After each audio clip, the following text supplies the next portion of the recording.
Good morning, good afternoon, and good evening, everyone joining us from different parts of the world. It's my pleasure to open this meeting today, this very important meeting about the councils of the judiciary. The meeting, which is the discussion, which is the part of the series of discussions we conduct periodically. Framework of the group of independent lawyers in Georgia, as well as the international network of judiciary reformers, which unites professionals from different countries. And in partnership with the civil society organization, Democracy Index Georgia, with the support of USAID Rule of Law project, also in Georgia. This is really amazing opportunity to be able to have these important discussions about various topics around judicial independence, how to make our judiciaries more independent and, of course, accountable in our countries. And today is a continuation of those discussions too. But before I move to the topic, let me just start with minor issues of today's meeting, the several housekeeping rules. The meeting will be recorded and it's going to be uploaded on the YouTube channel and shared via our Facebook pages. We will share the links later on. And also, please have your mics off while speakers are speaking, and then we will allow everyone to ask questions and participate in the discussion. Now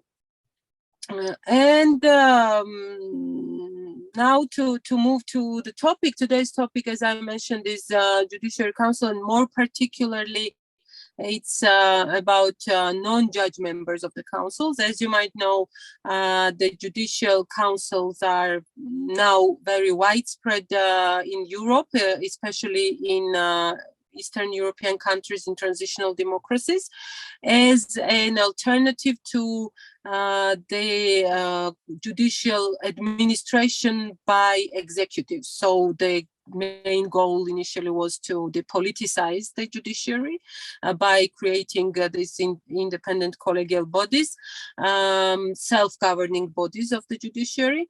However, then we saw that even judicial councils have their own problems. So, everything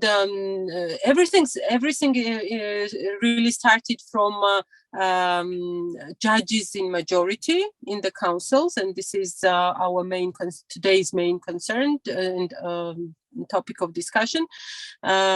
Historically, everything started with judges in majority, but then we saw that this rule on the level of international standards, as well as on the level of individual countries, has shifted towards increasing role of non-judicial members in the councils. And we saw that, for example, Venice Commission or CCJE back in 2006 and 2007 recommended that judges should be in majority. After 2010, recommendation of Committee of Ministers, for example, or other European bodies shifted towards accepting, for example, equal participation or even more non-judicial members on the council rather than judges on the council. Why? Because there were reports of corporativistic approaches and lack of accountability towards the public, etc., etc. So this is on the international scale and on the international level. Our brilliant speakers today will be talking about different perspectives from different countries, but to speak from the Georgian perspective and the context we are right now, the case is that we started from political participation in the judiciary, in the Council of Judiciary, which was created in 2007, members of Parliament ex officio being non-judge members of the Council, then the reform considered the reform omitted political participation, and now there are non-judicial members elected by the Parliament, but even in this situation, after so many reforms, we had the waves of reforms touching upon even particularly Council's composition and its rules of regulation, everything. Even after so many reforms, we have this clear problem that non-judge members always side with judge members in their decisions. So this creates, even strengthens the corporativistic approaches that we are witnessing for so many years now. And today we will be exactly discussing these challenges and problems which judiciary councils are facing, and how to make non-judicial participation more effective.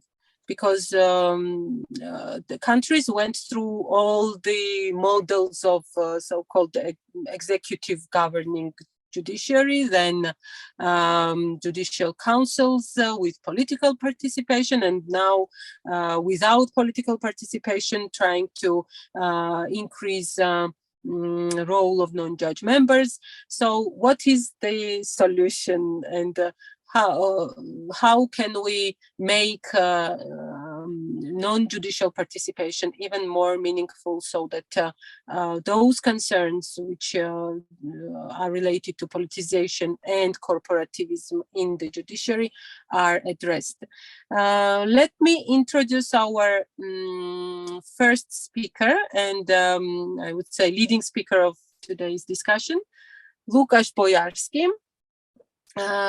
Who is really very experienced, particularly working on the Judiciary Council matters.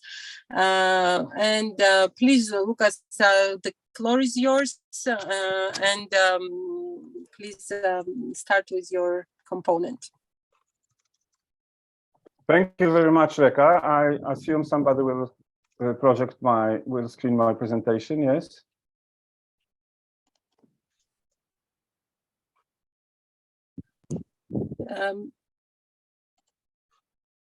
You can share, you have the host function also, and you can share the presentation. Yes, I know, but I was told, I was in an email that somebody will do it. Do you want me to do it? So you need to do I think you should do it yourself, I guess. Okay.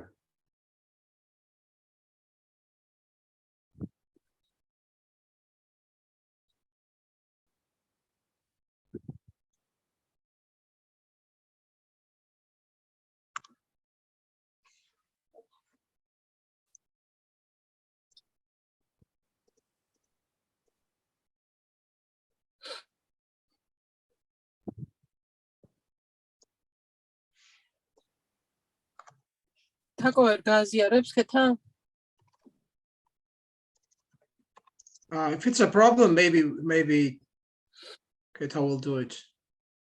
If it's a technical problem. Oh, okay, we have it. Oh. Do you have it in a good format? Excellent. Yes, excellent. Okay. Great. So, okay, let me start the clock because I have 20 minutes. Thank you very much for invitation. I will speak about three things. First, I will give some general introduction, mainly formulating some questions because there are different issues that we can talk about. Then I will speak about one particular document elaborated by the European Network of Councils for the Judiciary, which is a minimum standards on non-judicial members in the judicial councils. And then I will share some experience from the Polish case. I was the member of the Polish council. So for the beginning, it's kind of joke, but it's almost like, I mean, in a different formal setting, you know, like presenting in a parliament or something, I would put it as a statement of possible conflict of interest, but I wanted you to know my background because it's kind of special perspective that I have. So for many years, I was trying to reform the judiciary from outside as a human rights activist working for human rights organizations. Then I became, thanks actually to these activities, I became the member of the Judicial Council appointed by the President of Poland, who has the right to appoint one person. And I was trying to reform judiciary from inside at that time. Then I became, I was working for think tanks. So I was trying to be impartial, objective, and I was analyzing the system in this capacity. But then in 2015, I spoke about it on this forum already.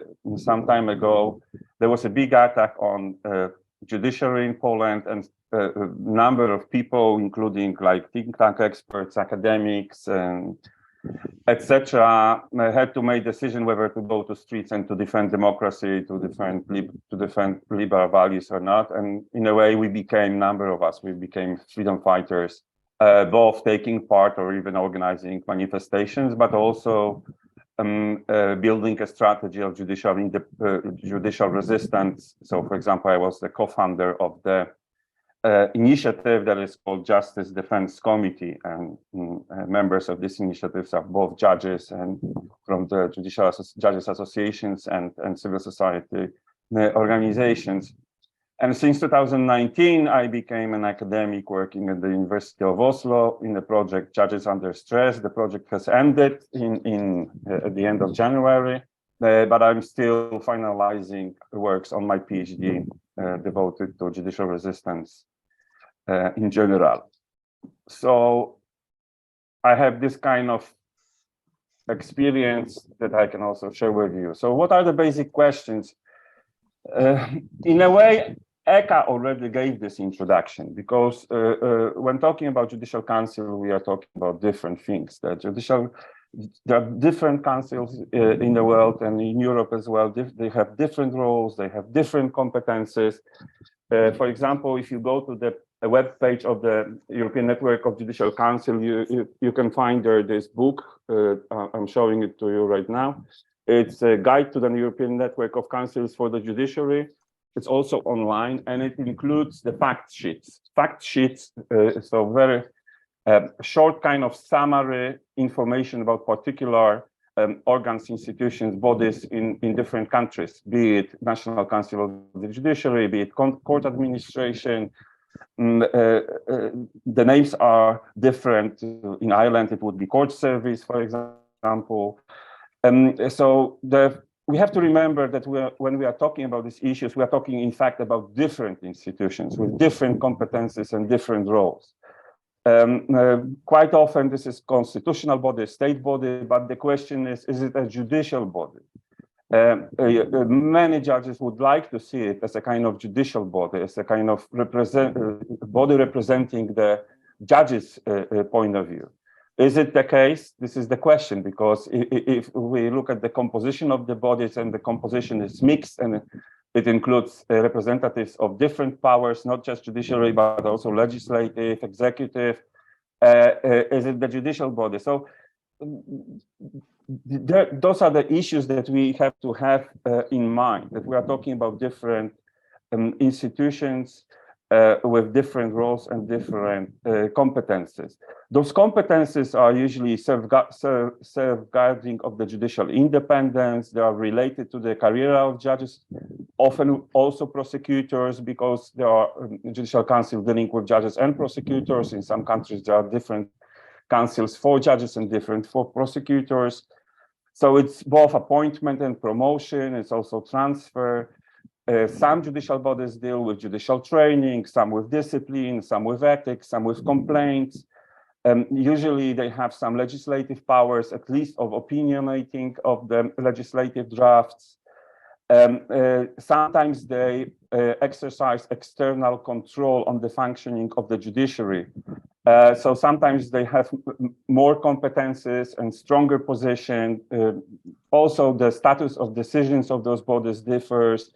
They might be binding or not binding, final or not final, subject to review of different organs or kings and queens, depending on the country we are talking about. So I just want to stress that those are completely different bodies in different countries. Just to give you an example, so in Belgium, we have the body that has 44 members and half of them are non-judges, 44. And then in the Netherlands, the neighboring country, we have a judicial council that has from 3 to 5 members, depending on the term.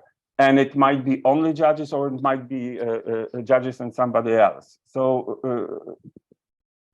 in between, 3 persons council and 44 persons councils, there's plenty of other possibilities. So if you are interested in this, you can go to those fact sheets and kind of in a nutshell, you have there this information provided.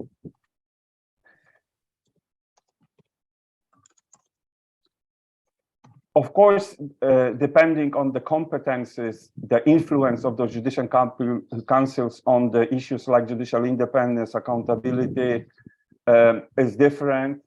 Depending on the composition is different, whether they play the function of the social control or they are rather like internal judicial corporate body. So it all depends. But without going into those details, I wanted to focus on this one particular document because this is the only document that actually focuses only on the issue that we are discussing today. So it was devoted to this particular issue. European Network of Councils of the Judiciary Standards number 6 on non-judicial members in judicial governance. We have many documents devoted to the councils of the judiciary. And I put here on the slide the most recent ones. So the ones elaborated already in reaction in a way to what is going on in the world, to the rise of populism, decline of the democracy, backsliding, rule of law, backsliding, etc., etc.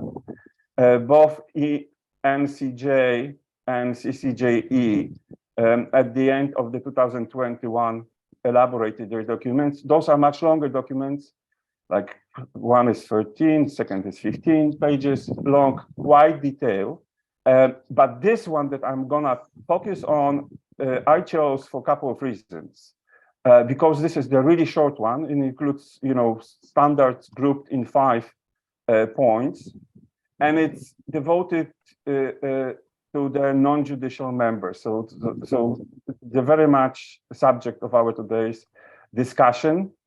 And I also took part in elaboration of this minimum standards. I was coordinating the work together with the Italian professor coordinating the work of the working group of the European network that was elaborating the standards. So I know a little bit more about it. But if you are interested into those other documents and other sources, you can go, and especially, for example, at the last page of this European Network Compendium that is first here on the slide listed, you have plenty of other sources also listed there, so you can do more detailed research. The way those standards were elaborated was as follows. There was a working group comprising of representatives of different councils of the judiciary from a number of countries. Some of the members were judges, some of the members were lay members, and we've met a number of times in different cities. We also organized kind of research, internal research. We elaborated 2 questionnaires for councils from different countries to check the status quo, but also to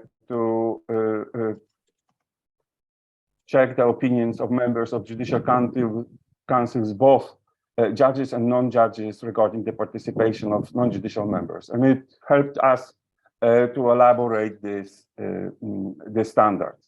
We received plenty of information, also from the members taking part in the meetings, both positive, you can say, and negative. Positive in a sense that good examples of good collaboration, good situation of lay members, and also examples of different practices used by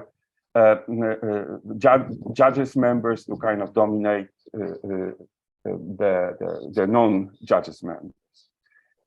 So the scope of the work was as follows. We had to define those most important terms.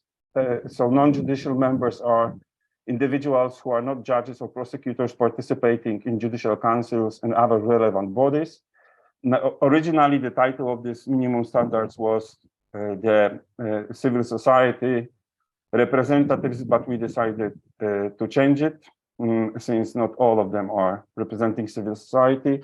And judicial governance was in this minimum standards and in this work defined as participation in the procedures of judicial appointments, promotion, as well as complaint and disciplinary procedures.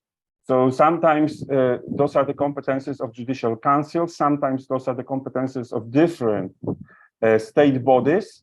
If this is the case, the idea was that this minimum standards cover all those procedures. It's not the deciding factor is not what is the name of the body, whether it is judicial council or not. The deciding factor is the particular procedure. So those guidelines, those standards should also apply, should also be implemented when it comes to other state bodies dealing with those issues.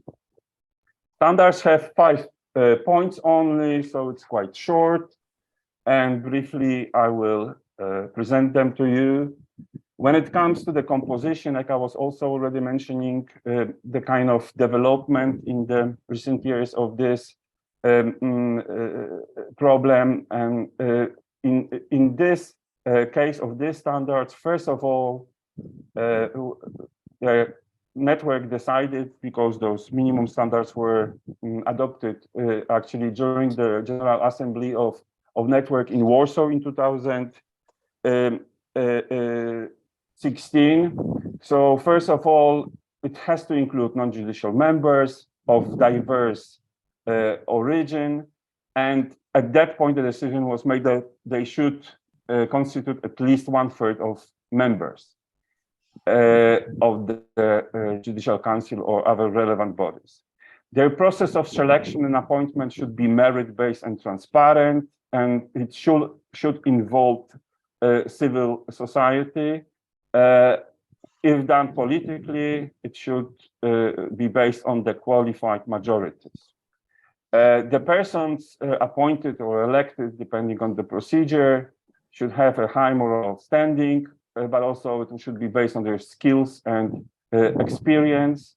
And possible categories of non-judicial members include lawyers, academics, but also other professionals like sociologists, psychologists, economists, specialists in human resources, and representatives of the civil society organizations. So it's a kind of wide approach stemming from the fact that we were of the opinion that it's better for the judges to receive feedback from the wider representation of the society, not just from lawyers.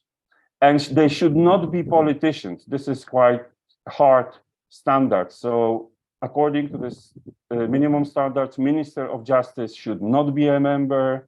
The parliamentarians should not be the members. The people, lay members should not be involved in politics, not just during the appointment, but also before. In a reasonable period of time, we were discussing this, that in many, many countries, the position of the lay member in the Judicial Council is somehow treated like a kind of gift to the former Minister of Justice or to the retired influential judge or to the politician. So we wanted to limit this possibility, and certain persons should always be ineligible for appointment be it judges, members of parliament, members of governments, etc. Their status should be the same. They should have same rights and obligations. They should have the same right to participate in the work of the judicial councils. They should have the same access to the, for example, to the office, to the human resources, support staff, to the technical assistance, etc., etc. So, and they should have, if there is any remuneration or some per diem, there are different systems, they should have the same rights. So more or less, they should be treated the same way the judicial members are treated.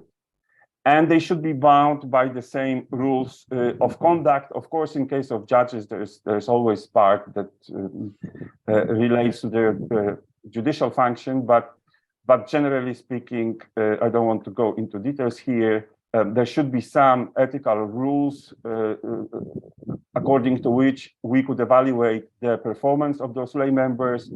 It should include issues like honesty, objectivity, impartiality, obligation to attend meetings. This is very important. In a number of countries, some lay members being, like politicians or something, treated really, I would say, disrespectfully, not coming to the meetings and making it de facto judicial body because not taking part in a decision making, etc., etc.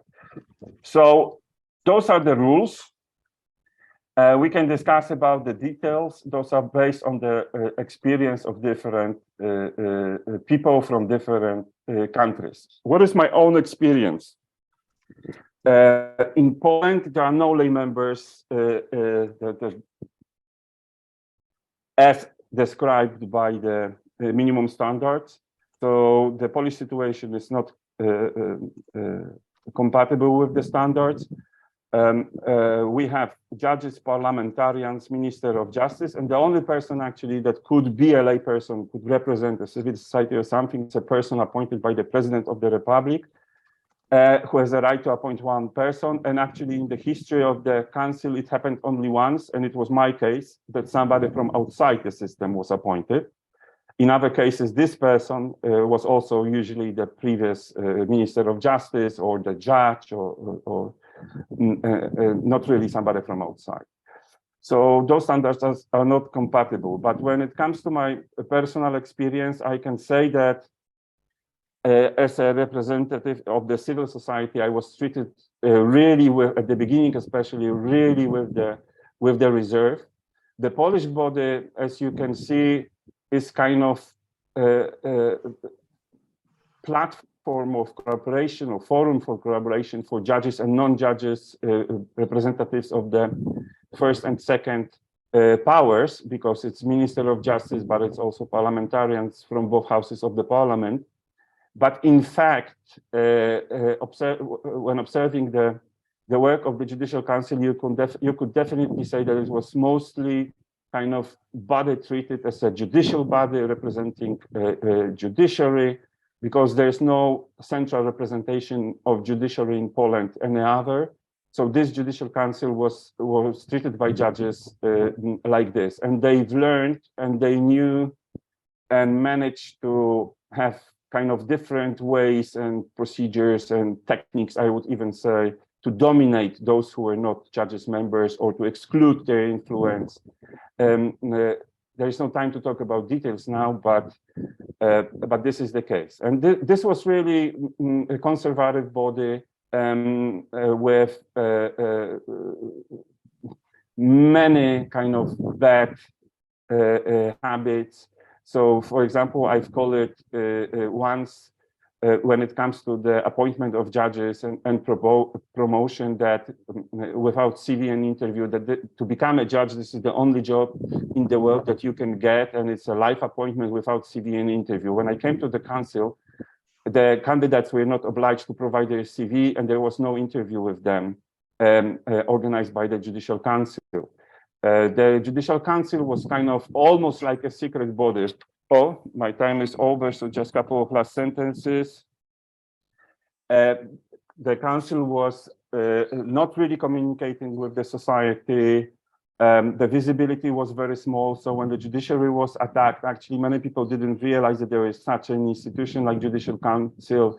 what is even more funny in Poland, the same abbreviation KRS, this is the abbreviation of the court register. So it even happened in the parliament that one senator, actually, the professor himself, from the medical school, he didn't understand that they were talking about the Council of the Judiciary. He thought that they were talking, when changing the law, about the court register, because the abbreviation is the same. So this shows you the judges didn't appreciate the role of the communication, the role of the visibility.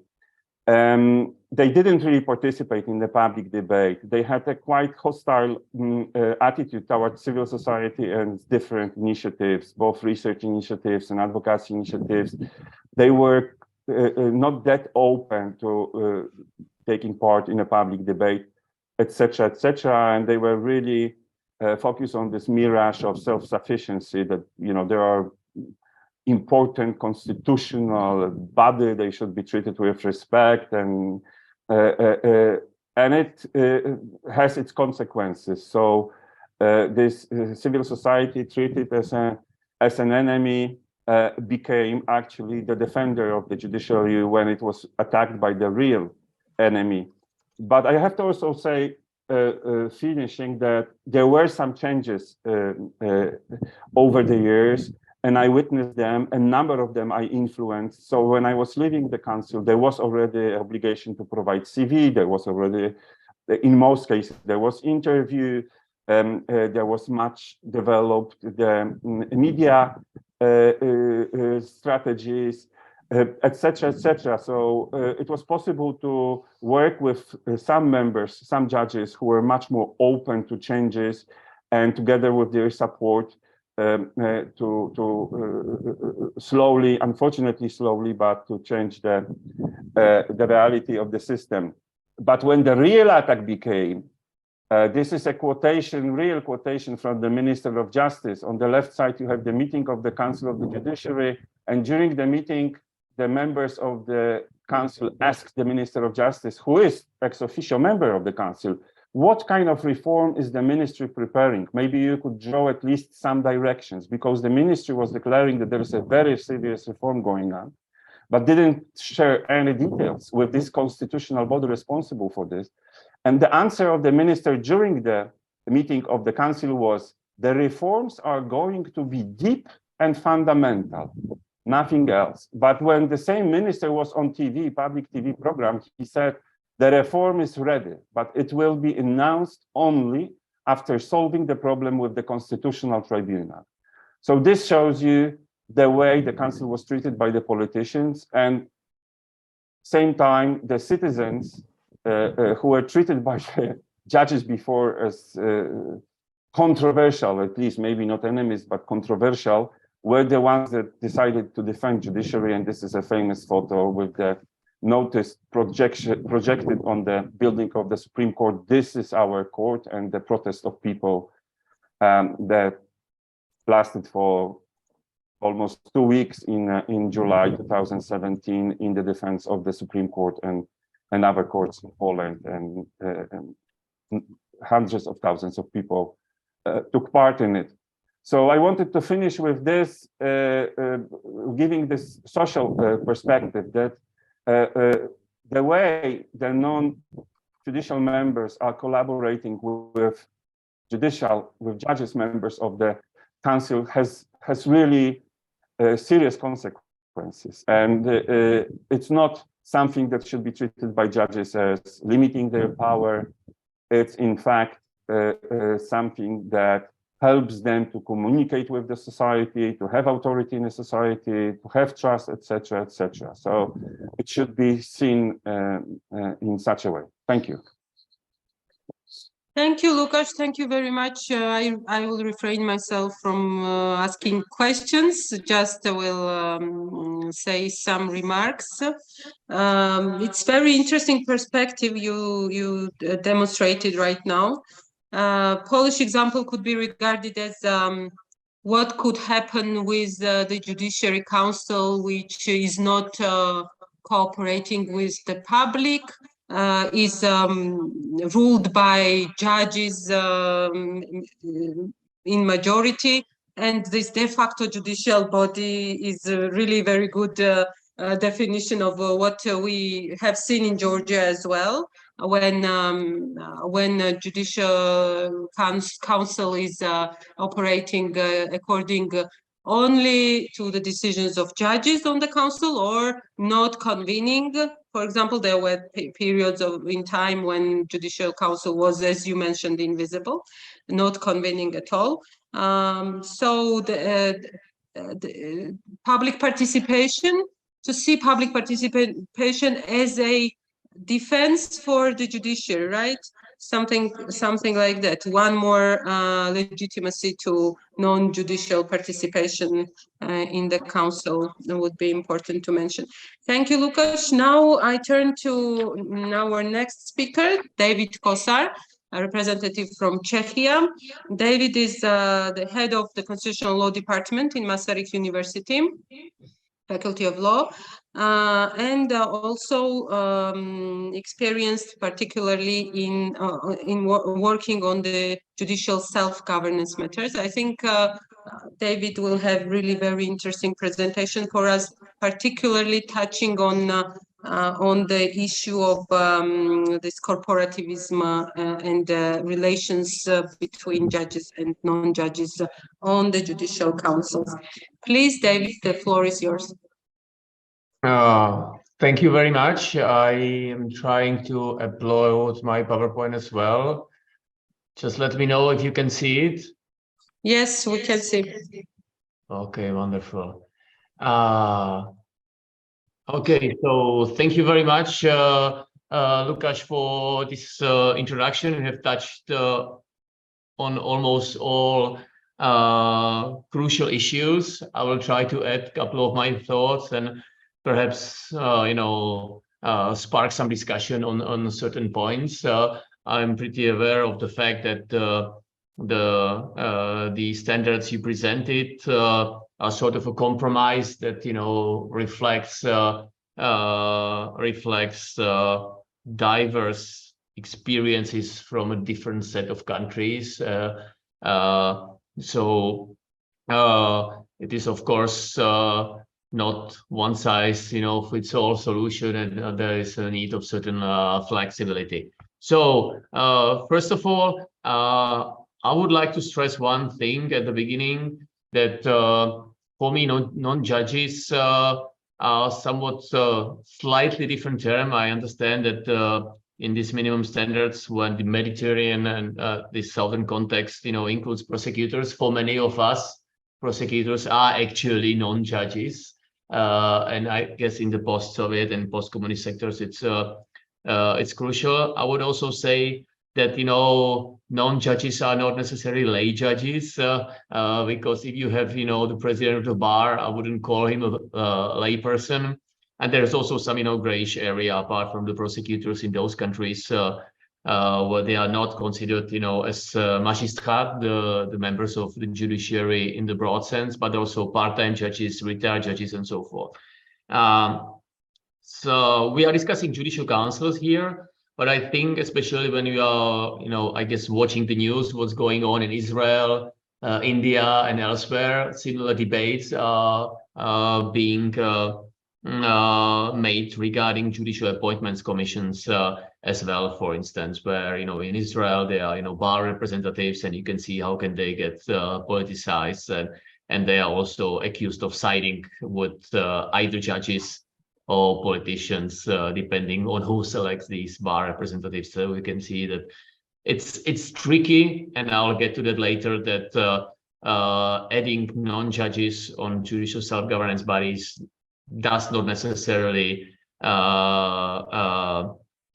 limits politicization. It might actually politicize, other legal professions and so forth. So regarding judicial governance, I also want to make sure that it's, for me, it's a rather broad and multifaceted phenomenon.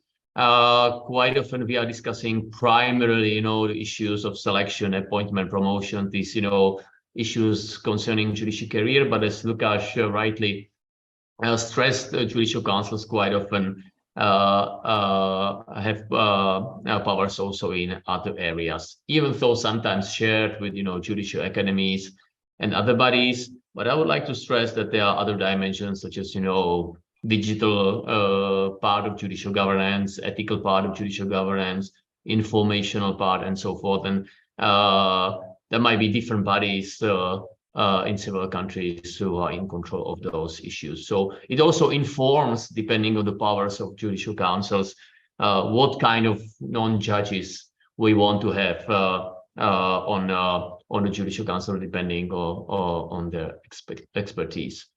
David, sorry for interrupting. Should you be changing your slides because it's not moving on the screen? You can't see it moving. I mean, should you be changing your slides because it's not changing? You are stopped on the first page. Okay, so I'll try. Now you can see it because I'm moving the slides. Yeah. Now it's Maybe you should push the slideshow, David. I push it, so now you can see the other slide. Yes, the third slide. Yes, and now you can see the dimensions of judicial governance. Judicial councils and judicial governance, it says. That's weird that it doesn't move further. Maybe you should press od zaczatku. Oh, exactly. Okay. I pressed. Now we can see. Now we can see it. Okay, so I will leave it at this because when I push, the slideshow, it doesn't work for some reason. I'm sorry. Okay. Okay, so you can see that there are these different dimensions of judicial governance, which I mentioned. Now you can see the typology of judicial councils. Not yet. Okay, so I will really get out of the slideshow. Okay, so here you are having just I cannot delve into detail, 4 understandings of judicial councils. Basically, Yes. how they can work. Either they might be what I refer to politician-centered, that they are controlled by political forces. Judge-centered, that's what Lukáš mentioned, is quite often the understanding of the judiciary. The judicial council is a representative of the judicial branch. But it can be also an inter-branch judicial council when it's sort of coordinating institution representing all 3 traditional branches of power.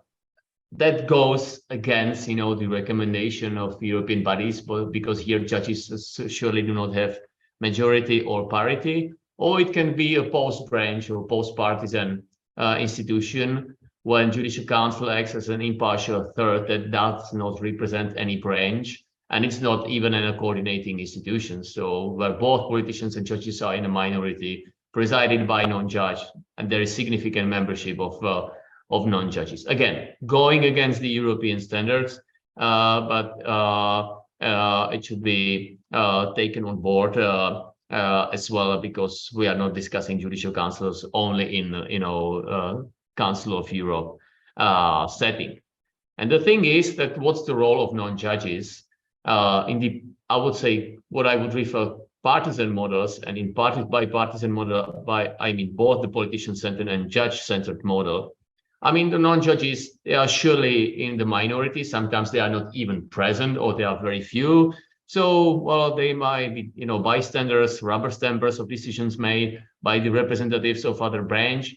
They might, legitimize, this body, but not having really decision-making powers. They may also act, as agents of one of the branches if they are elected by the judicial branch, the executive, or the parliament. If there is a supermajority, then the role of non-judges might increase, and they might be sort of, brokers of the interests of other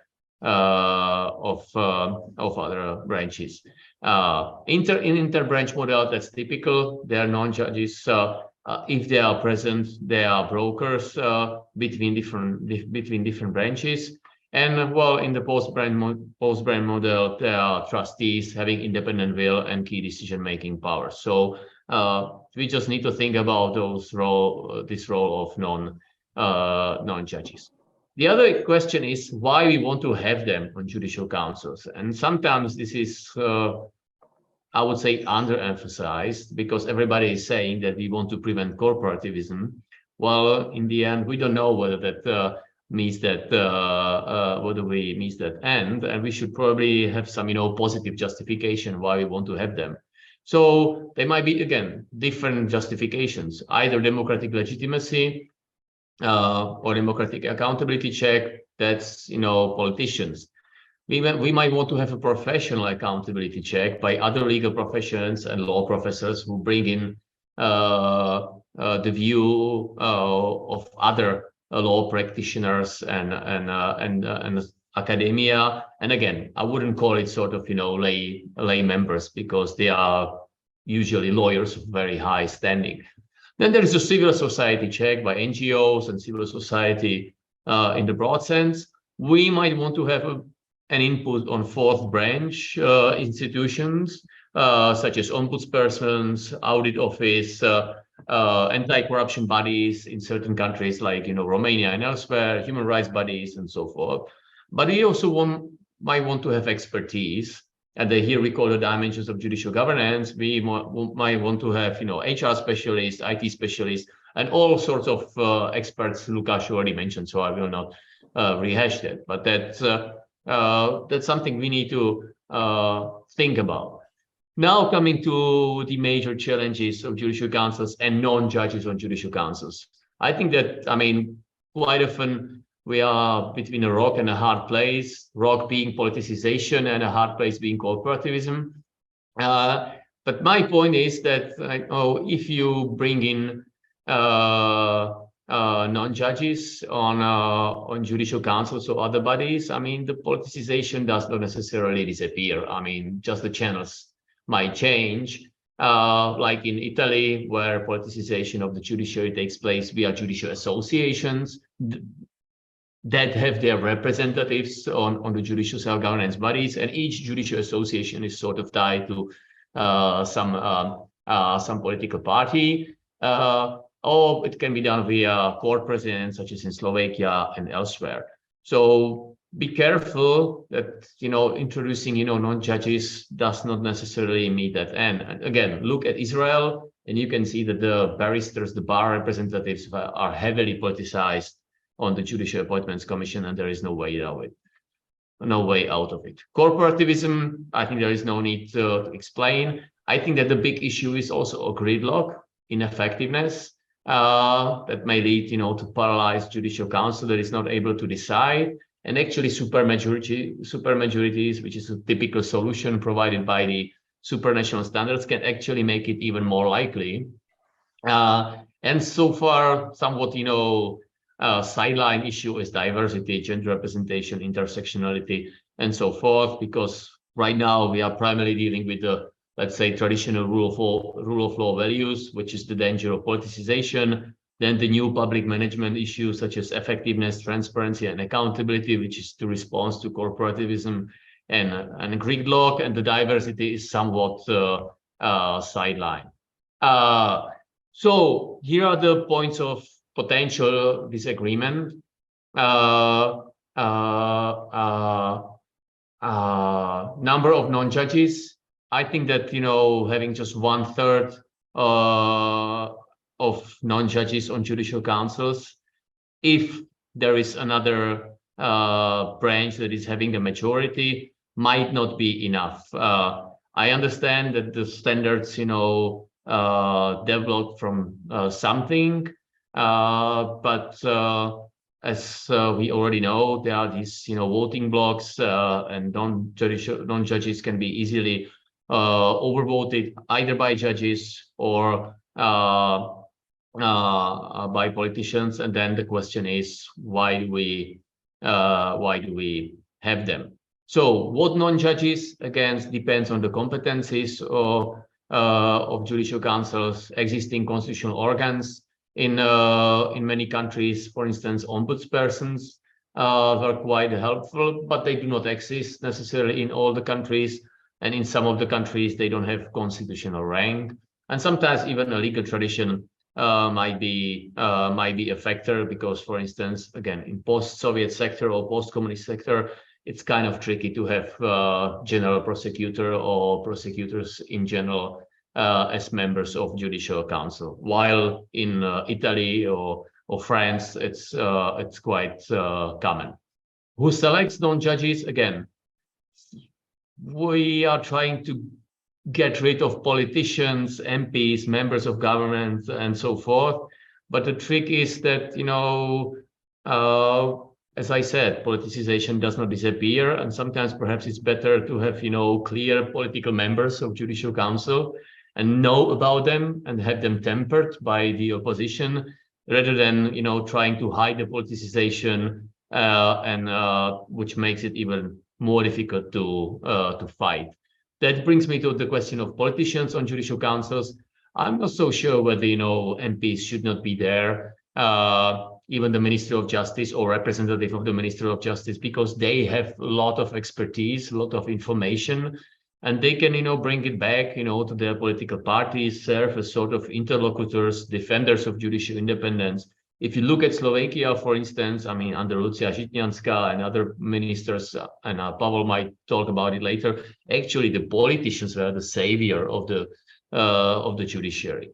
And the same problem concerns, Chief Justice, court presidents, or general prosecutors sitting on the judicial council. So I guess if we want to get rid of MPs, members of governments, and other politicians, we need to get rid of important, let's say, power holders within the judiciary, because we concentrate too much power. Then preventing domination by one branch. A typical solution is a supermajority.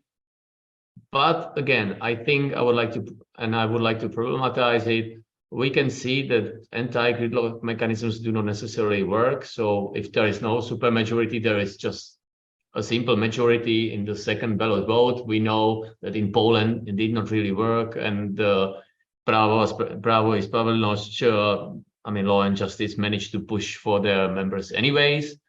And in some countries, supermajority may also lead to mediocre candidates, because that's the lowest common denominator. I'm not sure whether it's situation in any of your countries, but I know some examples like that. For instance, in the Czech Republic, when this is when this would be a solution. So for me, the better solution, is having the plurality of nominating bodies. And if politicians have the chance to select someone, there should be some proportional representation and clear designation of certain seats of non-judges to the opposition. So basically trying to balance the interest. And finally, the status of non-judges. Even though everybody tries to make this status on par with the status of judges, this is actually impossible. They will never have the same salary. They will never have the life tenure. Their immunity is not likely be the same. And we just need to accept that the status of non-judges will never be the same. And thus we need to find a solution how to get around this, and make sure that, of course, they must respect some codes of conduct. We devise the rules, but if we want to have them on judicial councils, we cannot basically give them the very same treatment as to judges on, at least de facto, on all of those issues. So to sum up and to leave the room for proper discussion, I think that the big lessons are as follows. First, non-judges on judicial councils are not necessarily a panacea, because they do not necessarily temper corporativism, at least not in itself. And there is still a danger of politicization of non-judges, and that can even lead to politicization of other legal professions. The other thing is that supermajority may lead to a gridlock, and easy anti-gridlock mechanisms do not exist. Perhaps, drawing a lot from certain, pool of candidates from certain baskets is the best solution. Well, not easy to implement and not easy to push in the parliament, because that, creates a sense of randomness, and this is something that political and judicial leaders usually do not like. I think that the plurality of appointing bodies and involvement of opposition is actually more essential, and something that we can discuss later and gets back, to this understanding of a judicial council. I think the self-perception of non-judges, what is their role on judicial council, is crucial. And for me, if they sort of, adopt this, post-branch mindset and try to be an impartial third who sides neither with politicians nor with judges, that's the ideal solution. But it's of course not easy to get there and to basically implement this mindset just like this. It's not working. So that would be it. Thank you so much for your attention. I'm looking forward to the discussion after Pavel's talk. Thank you so much.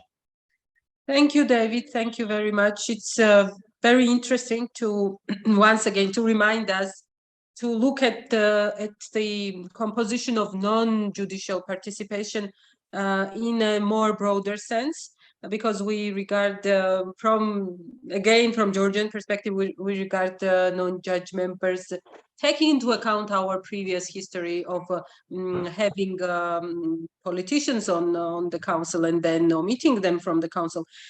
Now we look at non-judicial members, everybody other than politicians,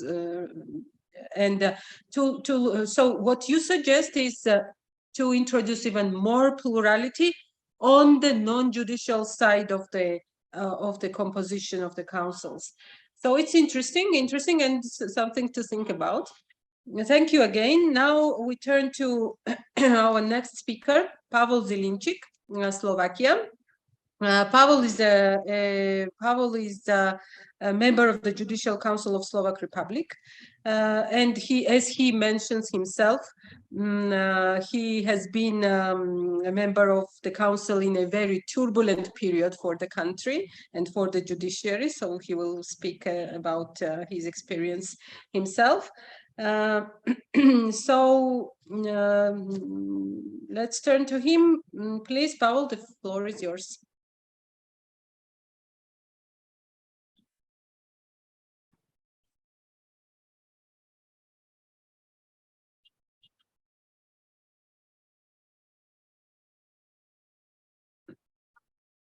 I'm sorry, I will try again to share the screen. Yes. Can you see the first slide, please? Not yet. Yeah, we can see now. No, okay, it's on. And can you see the second one now? Second. No, it's the first one. It's the first one yet. Okay. No, Pavel, if I may help you, you need to push it just manually within Okay. the point with the Okay. You cannot use the slideshow because then it doesn't work for some reason. Okay, thank you very much. Thank you very much for a kind introduction and the invitation to speak here. I was member of the Slovak Judicial Council between 2016 and 2021. Yes, it was a turbulent time. Slovakia is one of probably very few countries in the world where there were 20 judges criminally prosecuted for severe corruption cases in just 1 year. I attribute this tragedy directly to the corporatism in the administration of Slovak justice over the past 20 years. And I will try to walk us through this piece of history with the focus on the role of the non-judicial members in the council. This is my attempt to move to the second slide. Can you see the structure of the Judicial Council with 18 members? Yes, Yes, we can. yes. Super, thanks. So we have 18 members in the council, 9 are elected by judges and 9 are appointed by the political actors, president, the governmental cabinet and parliament. Each appoints 3. This is the basic structure. Up up until between 2002 and 2017, there were no specific limitations whether it should be judges or non-judges or whoever in the chamber of the council, which is being appointed by the political actors. The timeline proposes that there will be a change, and you will see soon what was the change about in this regard. But I will first describe the context in which the Slovak development worked. So Judicial Council was established during the EU accession. It was a completely new institution. Nobody had any idea how it should function. Nobody had any idea who is good and who is not good to sit in the council. The competencies were gradually growing, the powers were increasing, and at the same time, the most powerful judges who had the connections, who had the experience how to work politically within the judiciary, were able to capture the most important positions in the council. Gradually, the body became a tool for corrupt judges to use judiciary for their own gains. And on the list, you can see the complete portfolio of wrongdoings which can happen if a country gives the trust to lead the judiciary into the bad hands. So nepotism in judicial selections and promotions, abuse of disciplinary proceedings against the most brilliant judges who are just not loyal to the leadership, to the corrupt leadership, libel lawsuits against the media criticism, and huge amounts of money awarded to judges by other judges. This money was paid by the media for their critical reflections of what is going on in the judiciary. High level of corruption in judicial decision-making, non-transparent decision-making of the council. There was no public oversight of what is going on in the council, basically at all. And there are many anecdotes how the leadership of the council played with the legislative attempts to open the decision-making of the council to the public. But we don't have time to go through those anecdotes, maybe some other time. During this period of time, 16 out of 18 members of the council were judges. So it was a lesson that it is not necessarily a good thing if judges have a great majority in the council. Of course, the result was a very low public trust in judiciary. Slovakia occupied the worst or the second worst rank position in all the rankings from Eurobarometer to EU Justice Scoreboard. Now Croatia is fighting with us, who will be the last one, but we still are at the worst end of the scale when it comes to perceived independence or public trust.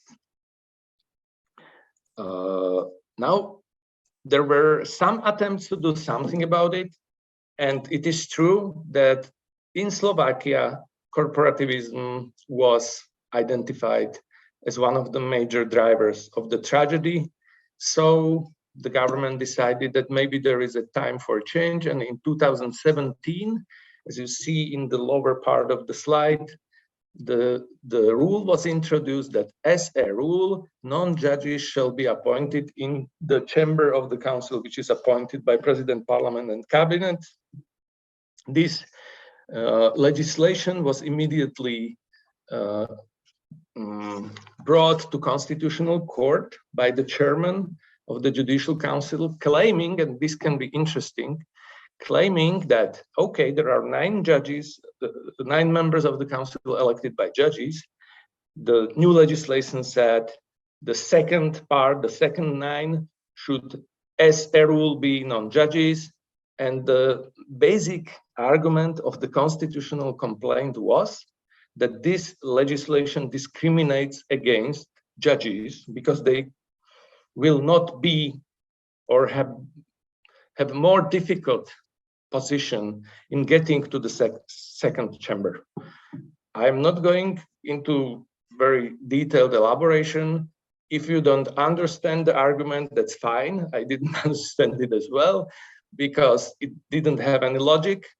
And the constitutional complaint was dismissed, but it tells you something about the mindset of the Slovak judges who perceived as discrimination when the legislation said that usually or normally or by standard or as a rule, non-judges should be appointed to the second chamber of the council. I say chamber, but it's not formally a chamber. There are no chambers, but you understand what I mean. This was changed again in 2020 after another corruption scandal. And now the law says strictly that only non-judges should be appointed to the 9 members part of the council. And still it's a matter of hot and heated debates. Now I will speak about the route towards accountability, which is so complex and complicated here. So we had this basically corrupt system filled with people who shouldn't be judges, not to mention they were leading the most powerful body in the judiciary. So the public gradually was less and less satisfied. There was a huge public pressure for change. This public pressure changed the will of the politicians because it was too heavy of a burden to keep those corrupt people in power. So the politicians really, as David said, okay, to please the public, we need to do something. And they made some changes. They made some changes in the composition of their nominees. The changes had some effect on the functioning. It was not perfect, but the politicians really did respond to public dissatisfaction and distrust. And some reforms are really extremely inspiring and maybe unique even. For example, of course, the sessions of the Judicial Council are now open to public. You can listen to recordings. During the pandemic, you could see the video from the council, but also, for example, selection procedures for new judges, the oral interview of the selection procedure, you can find them online. You can listen to 5, 10, 15 candidates who are applying for positions to become judges. And you can compare who was good and who was not good. So transparency was increased dramatically, and other reforms followed. Of course, the corporativist camp was not happy and was fighting against the reforms legally, practically, and so on. And then we had another corruption scandal, tougher reforms, and this brings me to my basically main lesson learned from my term in the Judicial Council, because I was so happy to see that after the governmental change, new people came from the government, and I was really optimistic that finally this body can function as it should. We will now make regular legitimate decisions. We will promote the good guys. We will disciplinary prosecute the bad guys, and so on. However, also the reformers are diverse, and something that with the bad guys you cannot play according to the rules, and some tools and means and actions of the reform of part of the reformers camp were very, very similar to those we were criticizing in the past, which brings us between the Scylla and Charybdis, if you know the ancient Greek dilemma, or as David says, between the rock and hard place. On one side, you have the corrupt corporativist judges. On the other side, you have two impatient cleaners who want to show that they are the ones who will clean the judiciary in a swift and swing mode, and they don't care so much about rule of law principles, and sometimes they do use the means we were criticizing. So this is the current state of the struggle, but let's dive now deeper into the position of non-judges in the council. Main clashes which reveal the motivations behind the actions were around personal nominations and ethical standards. Surprisingly or not, ethical standards were the battlefield where we met. I will start with the personal nominations, election of the president of the Supreme Court and other important positions were the ones where I was shocked that the body responsible for management, administration of judiciary had two candidates. Candidate A was well known of being very close to corrupt scandals, supporting the unfair disciplinary proceedings, and so on. Clearly, he was not qualified for the position.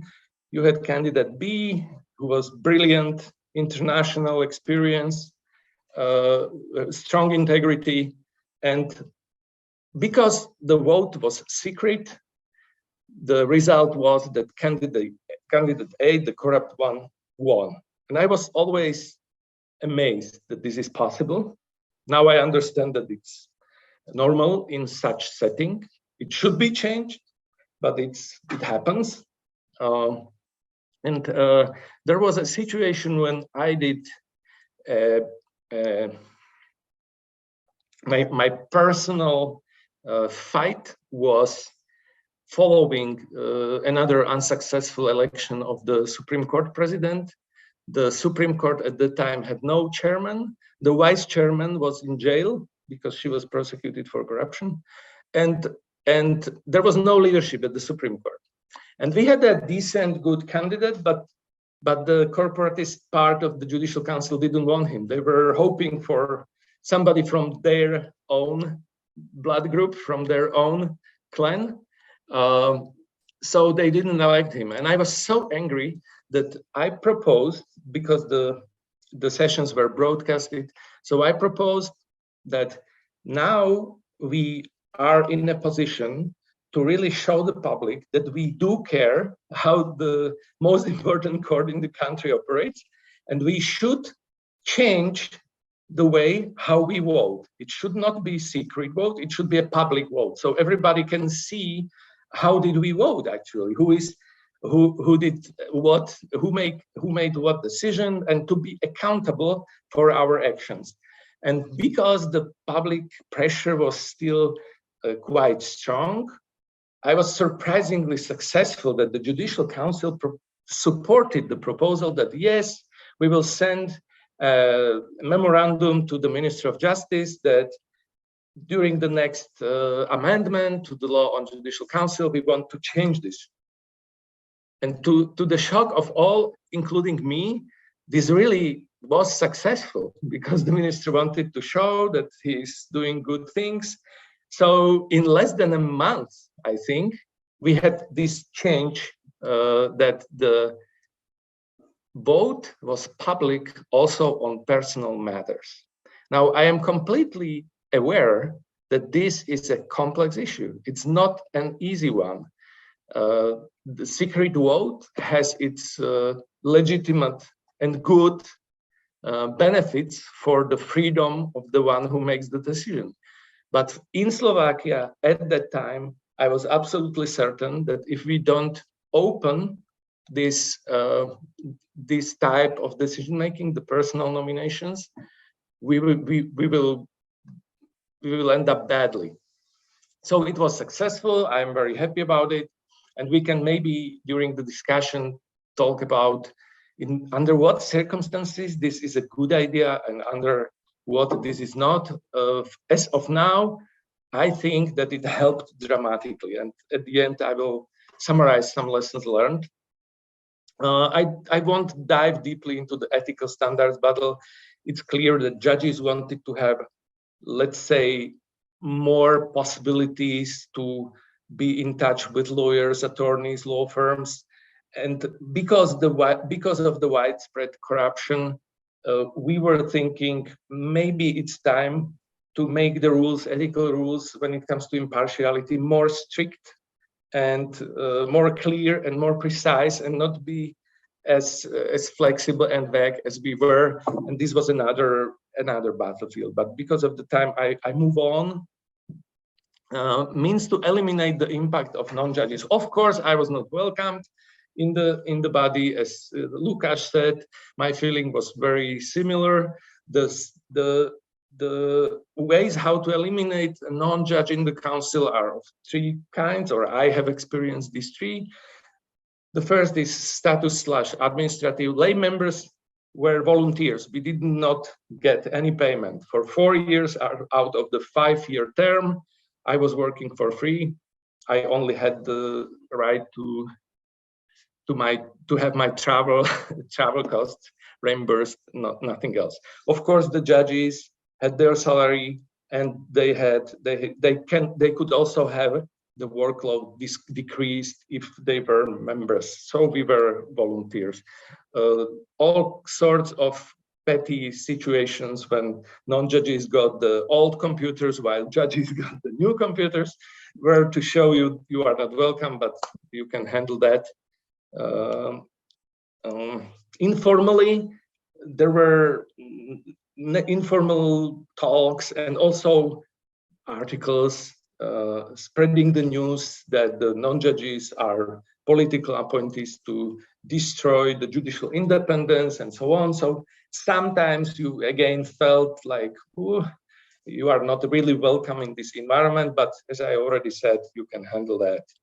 Legal means were those I mentioned, constitutional complaints against the legislation which broadened space for non-judges, or recently there was an objection that non-judge cannot be chairman of the Judicial Council because it breaches the principles of judicial independence if a non-judge leads the Judicial Council. This was unsubstantiated, and currently we do have a non-judge who leads the council. I move to the last slide.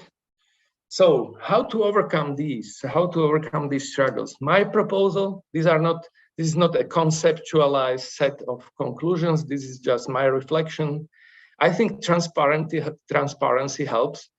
The case study about making vote on personal nominations public is open for discussion. I would love to hear your opinion.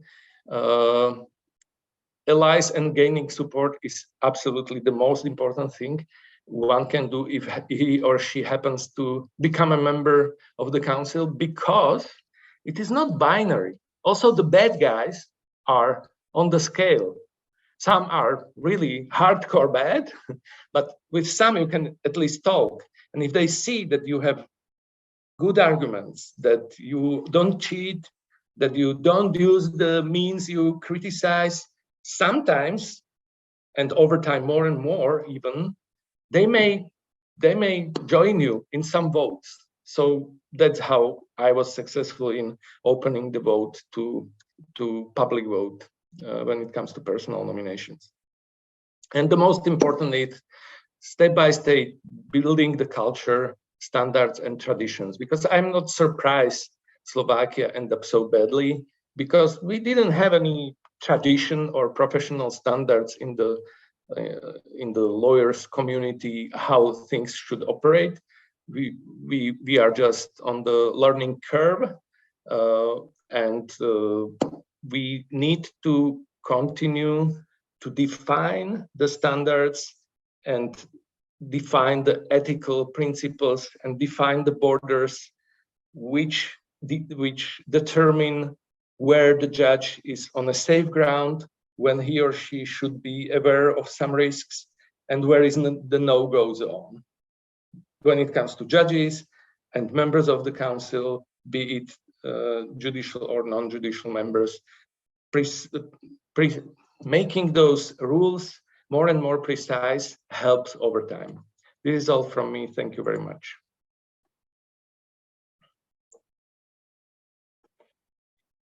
Thank you very much, dear Pavel. It was very interesting to hear that non-judge members were successful in having some reforms driven.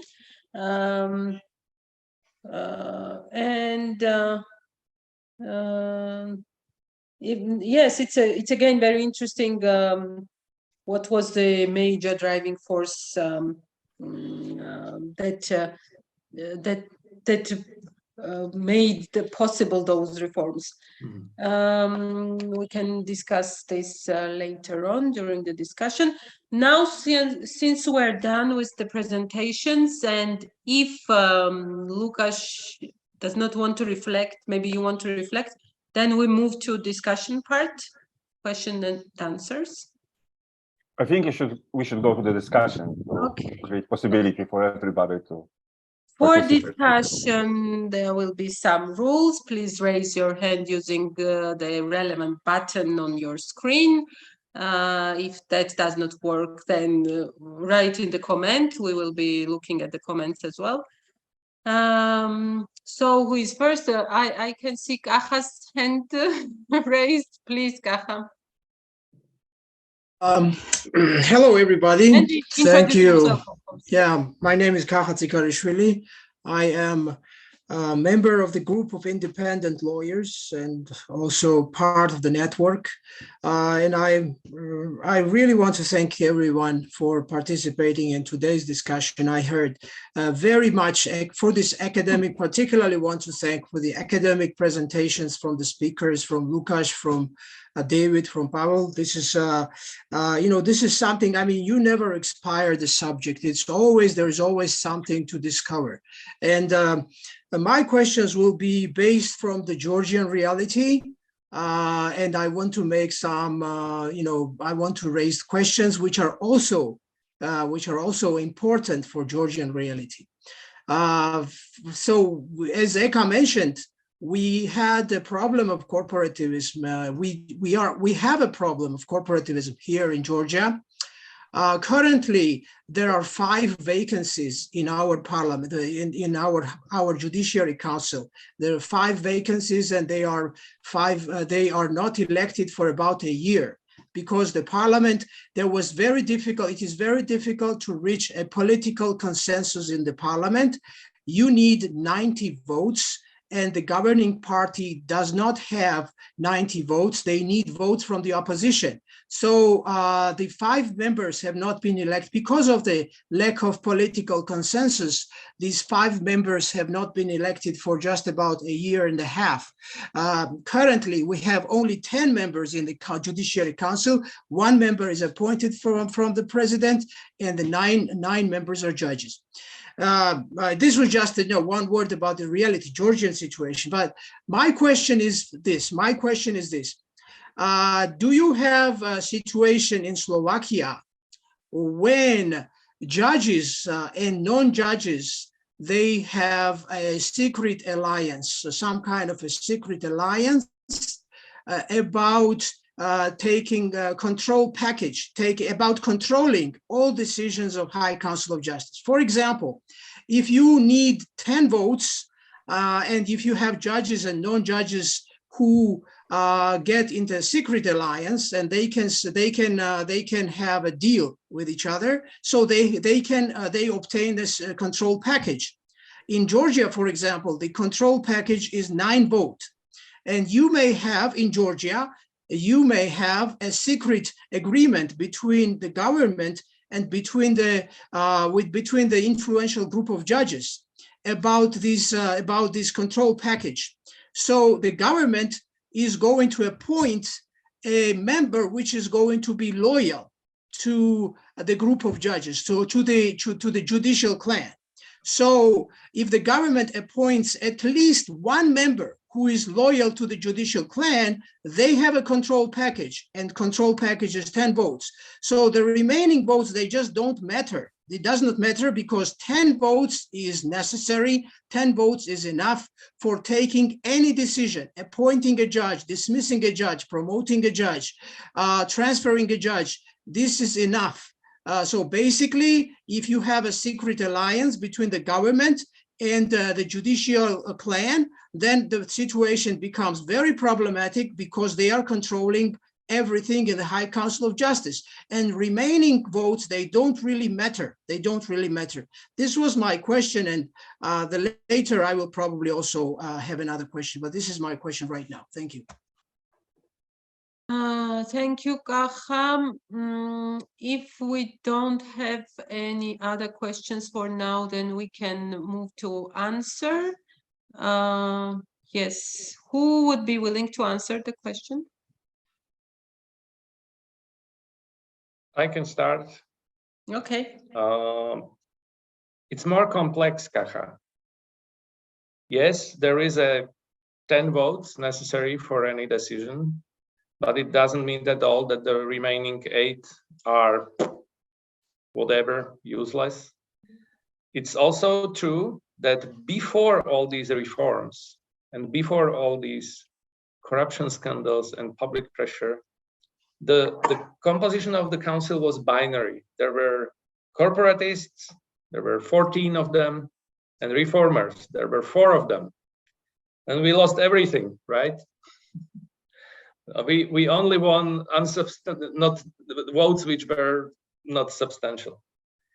After the governmental change, when the government changed the nominees, I was expecting now we will have a clear majority for proper administration of justice. However, the reformers are diverse, and now we don't have a binary judicial council. There are at least 3 or 4 opinion groups. One are the corporatists, second one are the radical cleaners I mentioned already. And between them, there are other groups. For example, when I was in the council, I was really sticking to the principles of fairness, whether we were discussing our friends or our enemies. I was trying to be fair. And that's why the current composition and the current majority is really created ad hoc based on the arguments. Many times the arguments are the driving force of the decision. Not every time, not every time. I'm not saying that now it's an ideal world in the council, but because of the public eye, because of the wide transparency, and because of the interest of the public in judicial matters, the people in the council think twice whether they will compromise themselves in raising their hand for some stupid decision. So my answer is there are no secret alliances. There are, of course, different interests, various interests. There are discussions, and the result is sometimes we are lucky that the result is based on the best argument wins because of the public pressure and public eye. Thank you. Can I comment? This is Lukasz. Yes. So first of all, I wanted to say that there is no like ideal model when it comes to judicial councils. You can corrupt any institution. It really depends on the political culture, legal culture, transparency, accountability of institutions, etc., etc. So what we are saying and stressing here is by implementing minimum standards, we are trying to limit the risk of corrupting the institution. Corruption, of course, I mean in a very wide sense. Yes, political corruption, different influences, etc., etc. So if the minimum standards that I was referring to include this prohibition, of course, this is not binding. This is kind of soft law. So it's more like recommendations to member states of the network of judicial councils. If you are changing the law, you should take into consideration those minimum standards. But it's why those standards, for example, say that members should not have political affiliation, not only at the moment of appointment, but also before, at least for some time. We couldn't agree among the members for how long, because it was kind of controversial issue. And as not Pavel, but David rightly said, it was kind of compromise in between the members. But what is also important, and sometimes we forget about it, it's especially referring to the question of KAKA, this possibility of secret alliance, etc., is the way we select the judicial members. For example, just to give you an example, in Poland, for example, I was advocating for the selection of judicial members that would be done in a way that it would mirror the geographical and instantial representation of courts. So meaning that, for example, each jurisdiction, there are 10 appellations in Poland, would have one member, and there would be a number of members from different instances of the courts. Doing such a thing, you are trying to make sure that actually the judges are not having the one voice as well, because they have different points of view, they have different interests. In a way, they would represent their jurisdiction, in a way, they would represent the court of the particular instance. So it's also important to provide the selection of judicial members in such a way that this corporativism doesn't happen. In Poland, we called it the cooperatives of judges, because due to lack of representation, the strong regions were coming to the agreement, and strong regions, strong jurisdictions had majority, and for example, would appoint only people to important position, only people from the given couple of jurisdictions, and not the ones that are not represented. And finally, this is why transparency is important. And I think as a rule, everything should be transparent. So if something is not transparent, it should be a justified exception. So when Pavel was saying, for example, about the debate whether the personal decisions should be undertaken in the secret or transparent voting procedure, I think that as a rule it should be public. Of course, there are some exceptions, like some ethical issues, some that might involve the private matters, the third party interest, etc., but as a rule it should be transparent. So at least as a minimum, somebody who follows the works of such a body can expose the alliances that are kind of controversial, etc. Because we also have to remember that this is a collective body. So in the collective body, which is taking decision by voting, it's always done, maybe not always, but it's kind of natural thing that you are building alliances. Yes, the question is, what kind of alliances do you influence other members using arguments or some other things like interest and secret issues? So I wouldn't say there is something wrong by definition in creating alliances. No, but of course it's also important to avoid the model of France or Spain or Italy. Those are the countries that, on the one hand, we are saying, those are the traditions that we could follow, but actually in those countries, the judiciary is very politicized. And in those countries, you have a number of judicial associations, and judges associations are also politicized. You have judges associations affiliated in a way, of course, it's not directly, with given political parties. So you have the Conservative Judges Association, you have the Liberal Judges Association, you have the leftist Judges Association, and then they struggle, they fight also when it comes to appointing the members of the judicial councils, and this is also not something that that we should follow. It's why there is no really one good model. It all depends. Thank you. Thank you. David, I think you wanted to reflect, or you had a question? Yeah. I just wanted to reflect. Which is brief, I would just echo what has been just said, that the transparency and developing professional standards over time, it's very crucial. I also think that even though we are discussing non-judges, I mean, and I said the plurality of appointing bodies is crucial. I think that the diversity among judicial members, as Lukáš just mentioned, is also very important. I just had two more probably discussion points, or two more comments on this. First of all, in Georgia and Slovakia, we face something what I refer to as small country problem, because it's very different from countries like Poland or even Spain, Italy, that are huge, where you have judges from very diverse parts of the country, with different interests, who do not know them that well.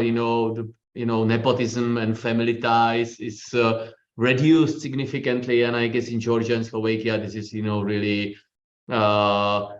quite relevant, and that's why I think that the transparency is probably crucial in small countries in particular, because that's the only way how to sort of limit the impact of those kind of inevitable ties due to the smallness of the country. Of course, the other solution would be involved foreign experts on those bodies, but I guess that's politically unfeasible unless there is like extremely huge crisis or something like that, and that would face a lot of troubles regarding the language knowledge and so forth. But yeah, something like that was used in Ukraine for screening of judges with some UK judges, but I guess that's not generally applicable.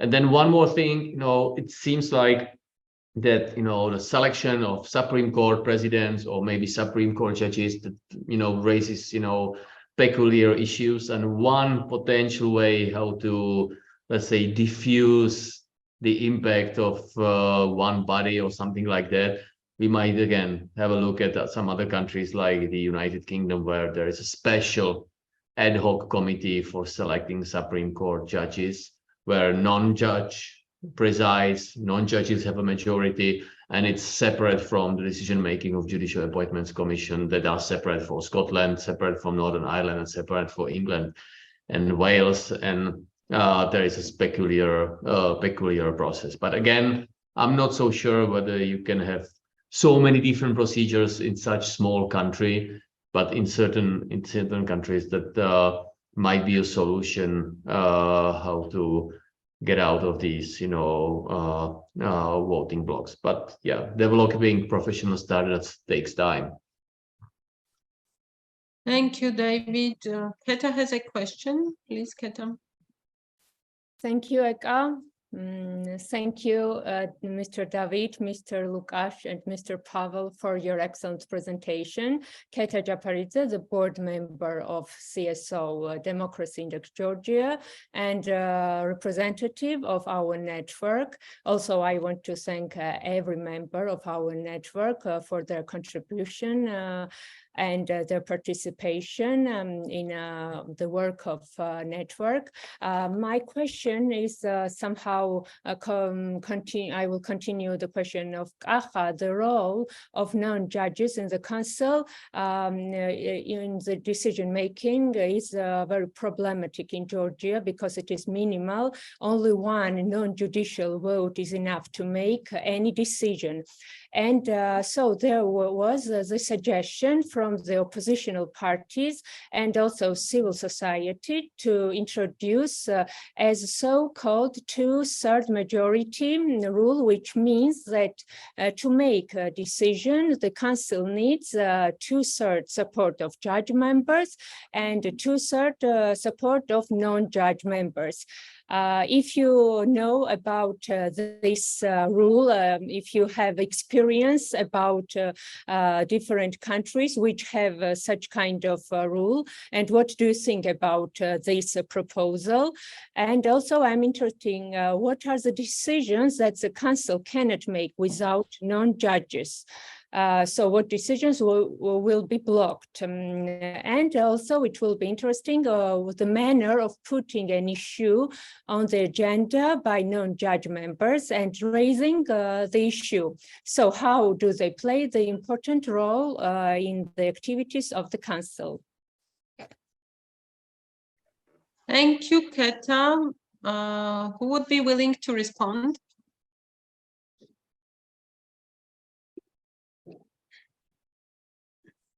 As I don't see the hands raised for now, we can proceed to the answers. Okay, I can try, but it's not an easy question because in different countries there are different rules and they are changing all the time. So it's really difficult to be updated on this issue.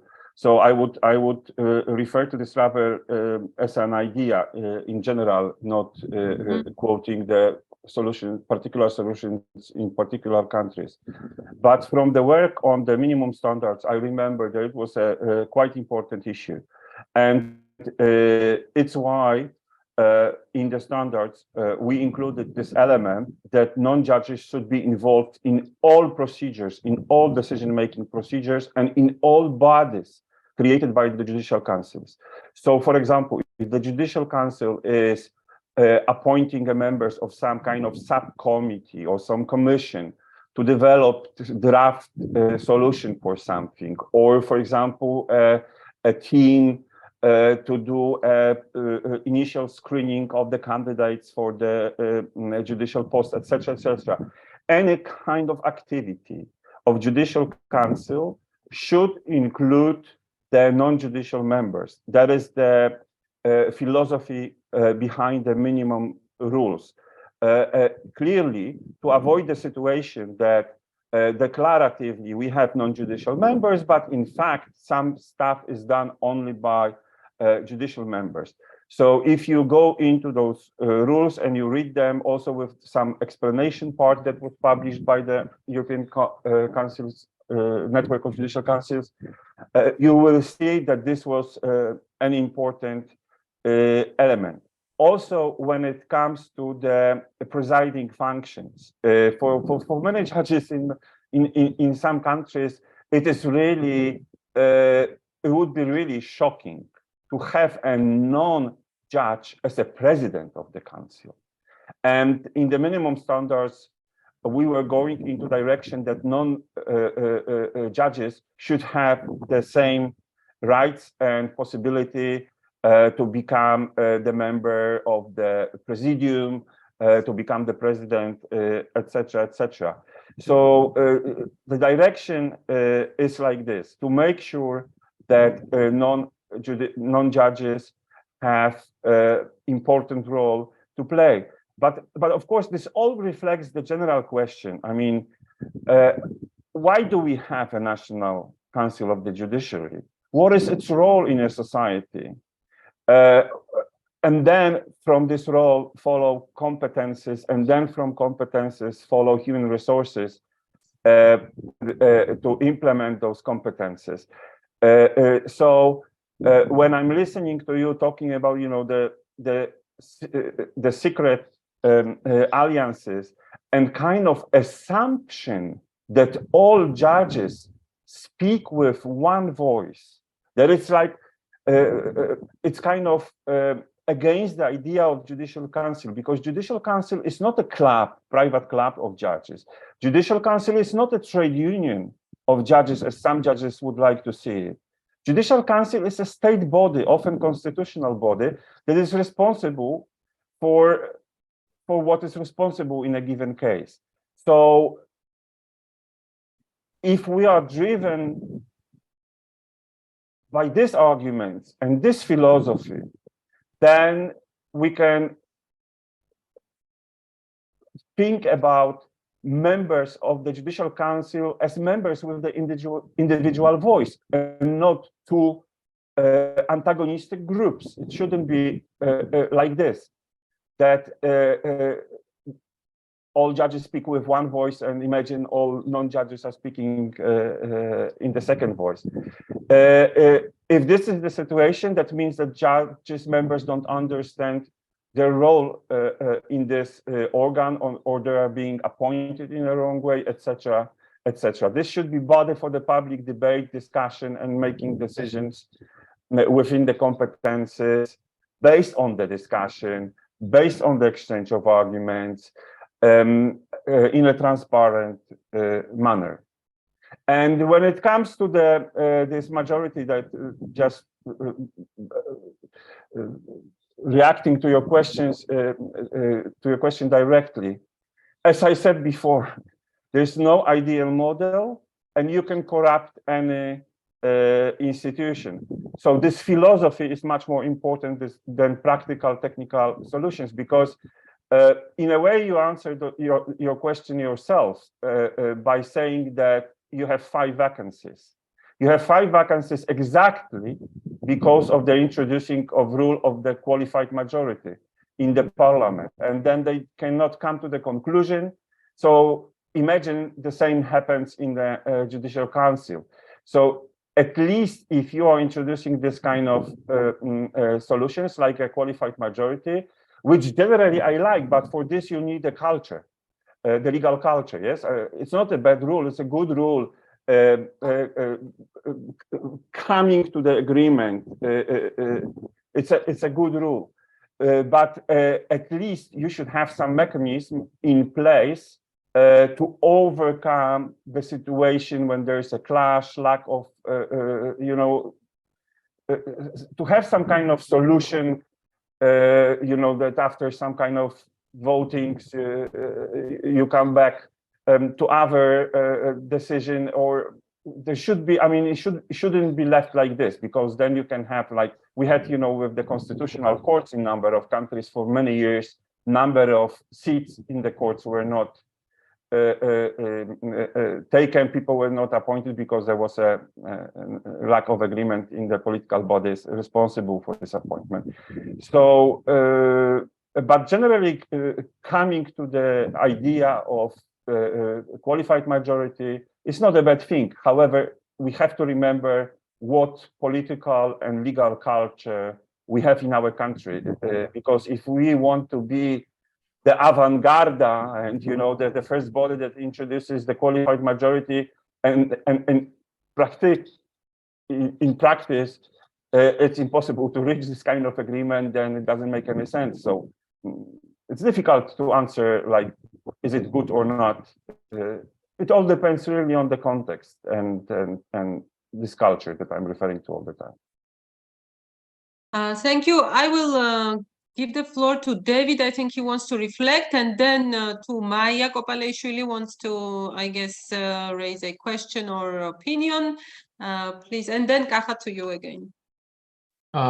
Just quickly echoing what just has been said, I think that in general, non-judges should take place in all activities of the Judicial Council, as already stressed by Lukáš.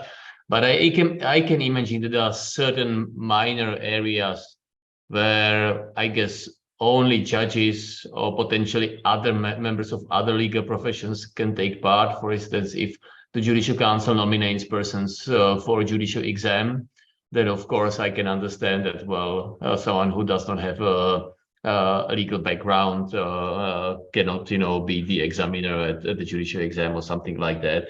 But this is, I would say, a rather narrow group of issues. And yeah, the second issue, non-judge as a presiding person of the Judicial Council, as already stressed by Lukáš, in many countries it's viewed, you know, with fear and something, you know, unthinkable.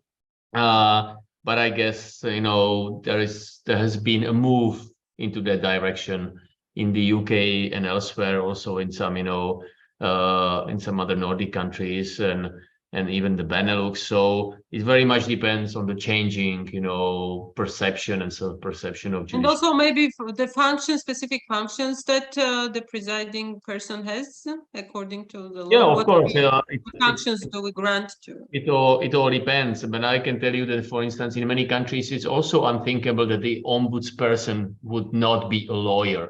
But again, I mean, look at France and some other countries in West Europe. This has changed over time, and you have non-lawyers holding this, monocratic position. I mean, so even exercising the very office. So I wouldn't say that this should be the rule, because it also, I mean, this judicial council should have a certain standing and reputation within, the professional circles, and if the legal culture is alien to this, that might lead to troubles. But I think that we cannot exclude non-judges as being, presiding judicial councils. And as I said, if you want to adopt this post-branch logic and treat judicial council as a fourth branch institution, it's rather important to have a non-judge at the helm of this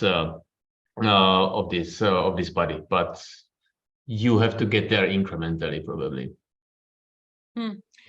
Thank you. Maya, please introduce yourself.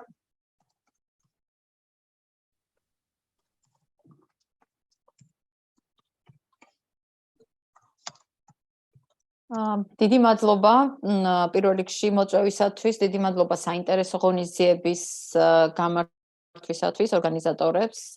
ძალიან დიდი მადლობა ჩვენს ძვირფას ექსპერტებს, მომხსენებლებს საინტერესო მოხსენებებისთვის ამ საინტერესო თემაზე, განსაკუთრებულად საქართველოს მაგალითზე, იმიტომ რომ ჩვენთან დღეს იუსტიციის უმაღლესი საბჭო ფუნქციონირებს სწორედ არამოსამართლე წევრების გარეშე, თუ არ მივიჩნევ და თუ მხედველობაში თუ არ გვექნება თქვა პრეზიდენტის მიერ წარმოდგენილი ერთი არამოსამართლე წევრი. მე ჩემ შესახებ ინფორმაციის თქვა დამავიწყებ, ბოდიში ვიხდი. მე გახლავარ თბილისის სახელმწიფო უნივერსიტეტის იურიდიული ფაკულტეტის პროფესორი, საქართველოს საკონსტიტუციო სასამართლოს ყოფილი მოსამართლე. მე მიმაჩნია, რომ იუსტიციის უმაღლესი საბჭო არის მისი ძირითადი მნიშვნელოვანი ფუნქცია არის სწორედ მოსამართლეთა შერჩევა. და როდესაც ვთქვათ იუსტიციის უმაღლესი საბჭო სრული სახით ვერ ფუნქციონირებს, ანუ ვერ ახდენს მისი მნიშვნელოვანი გადაწყვეტილებისათვის სრული ლეგიტიმაციის გამოვლენას, რა თქმა უნდა, ეს ჩვენი მოქმედი კანონმდებლობით და კონსტიტუციითაც პირდაპირ არსად არ წერია, მაგრამ დგება საკითხი, რომ რამდენად ლეგიტიმურია ნაწილობრივი შემადგენლობით საბჭოს მიერ მიღებული გადაწყვეტილება ისეთ მნიშვნელოვან საკითხზე, როგორიც არის მოსამართლეთა შერჩევის პროცესი. თუ კი ვთქვათ, ჩვენ ამ საკითხს შევხედავთ კონსტიტუციურ სამართლებრივ ჭრილში, კონსტიტუცია, ჩვენი ქვეყნის კონსტიტუცია პირდაპირ განსაზღვრავს იუსტიციის უმაღლეს საბჭოს შემადგენლობას და ითვალისწინებს, რომ იუსტიციის უმაღლეს საბჭოში აუცილებლად უნდა შედიოდნენ არამოსამართლე წევრები. რაც ბუნებრივია, იუსტიციის უმაღლეს საბჭო იღებს გადაწყვეტილებას 10 წევრით და ეს 10 წევრი დღეს არის იუსტიციის უმაღლეს საბჭოში, მაგრამ თუ კი კონსტიტუციის ჭრილში შევხედავთ, თუ კი კონსტიტუციის მიზანი იყო, რომ იუსტიციის უმაღლესი საბჭო უნდა შექმნილიყო მათ შორის არამოსამართლე წევრების მონაწილეობით და მისი მთავარი მიზანი არის, რომ მოსამართლეთა შერჩევის პროცესი განახორციელოს, მაშინ კონსტიტუციის მიზანია, რომ სწორედ არამოსამართლე წევრები, ანუ სხვაგვარად რო ვთქვათ, საზოგადოების წარმომადგენლების მონაწილეობით ხდებოდეს მოსამართლეთა შერჩევა. რაც დღეს არ ხდება, იუსტიციის უმაღლესი საბჭომ ჩვენ მოვისმინეთ, რომ უკვე რაღაცა ეტაპად ჩაატარა მოსამართლეთა წარდგენა სხვადასხვა ინსტანციის სასამართლოებში და ბუნებრივია იქ არამოსამართლე წევრები არ მონაწილეობდნენ, თუ კიდევ ერთხელ ვიტყვი, თუ კი მხედველობაში არ მივიღებთ ვთქვათ პრეზიდენტის მიერ წარდგენილ კანდიდატს. ანუ სხვაგვარად რო ვთქვათ, აქ სხვადასხვა დისკუსია გაიმართა, რომ რამდენად შესაძლებელია, ანუ შეუძლია თუ არა იუსტიციის უმაღლეს საბჭოს არამოსამართლე წევრების გარეშე განახორციელოს ფუნქციები. ფორმალური თვალსაზრისით შესაძლებელია, იმიტომ რომ ფორმალური თვალსაზრისით პირდაპირ თუნდაც ნელა ისაუბრეო მეუბნები ან შევეცდები ბოდიშვახტი. ფორმალური თვალსაზრისით კი ბატონო 10 წევრი წარადგენს და 10 წევრი სახეზია, მაგრამ კონსტიტუციურ სამართლებრივი ჭრილში მე ვფიქრობ, რომ იუსტიციის უმაღლესი საბჭო არ არის უფლებამოსილი, რომ სრული სახით განახორციელოს ყველა სახის ფუნქციონირება, მათ შორის მოსამართლეთა წარდგენის პროცესი, ყველაზე მნიშვნელოვანი პროცესი და კონსტიტუციას რომ განსაკუთრებული სტატუსი მიანიჭა იუსტიციის უმაღლეს საბჭოს და გახადა კონსტიტუციური ორგანო თან მთელი თავისი შინაარსობრივი დატვირთვით, ანუ განსაზღვრა რა წევრების გაუნდა შედგებოდეს, რომელი უფლებამოსილი ორგანო რამდენ წევრს წარადგენს იუსტიციის უმაღლეს საბჭოში, ეს ბუნებრივია მიანიშნებს კონსტიტუციის მიზანს, რომ აუცილებლად ყველას მონაწილეობით უნდა იყოს შექმნილი ასე ვთქვათ, საბჭო და საბჭო ყველას მონაწილეობით არამოსამართლე წევრების მონაწილეობით უნდა ახდენდეს არამოსამართლე წევრების მონაწილეობით უნდა ხდებოდეს მოსამართლეების წარდგენა პოზიციებზე. ამდენად უბრალოდ რეპლიკასავით გამომივიდა, რა თქმა უნდა, ფორმატი მესმის ამ შეხვედრის, შეიძლება ყველა საკითხზე ვერ ვისაუბროთ, თუმცა ძალიან დიდი მნიშვნელობა აქ ერთ-ერთმა გამომსვლელმა აღნიშნა, ჩვენ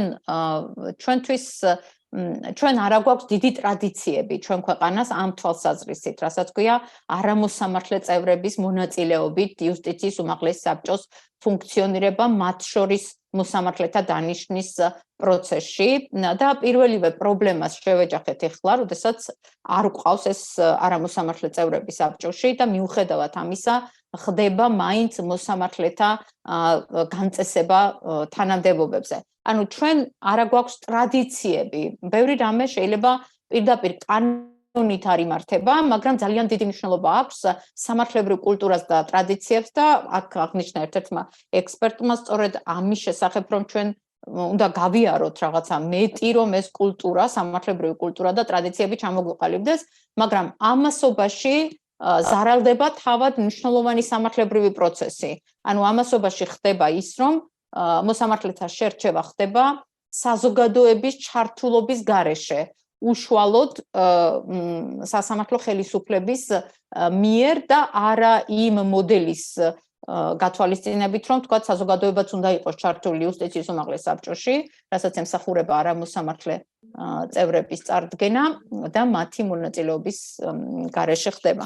ამდენად რო შევაჯამო, ჩემი კითხვა არის ასეთი, შეიძლება იყოს რაღაცა უკვე პასუხი გაცემული კითხვა, მაგრამ მაინც არის თუ არა დისკუსია ამ თვალსაზრისით თქვენს ქვეყნებში, სხვა რომელიმე ქვეყანა, სადაც შეიძლება დადგეს პროცესის ლეგიტიმაციის საკითხი, როდესაც არამოსამართლე წევრები არ არიან არჩეული იუსტიციის უმაღლეს საბჭოში და იუსტიციის უმაღლეს საბჭო ანხორციელებს მოსამართლეთა წარდგენას და დანიშვნას თანამდებობებზე, მაშინ როდესაც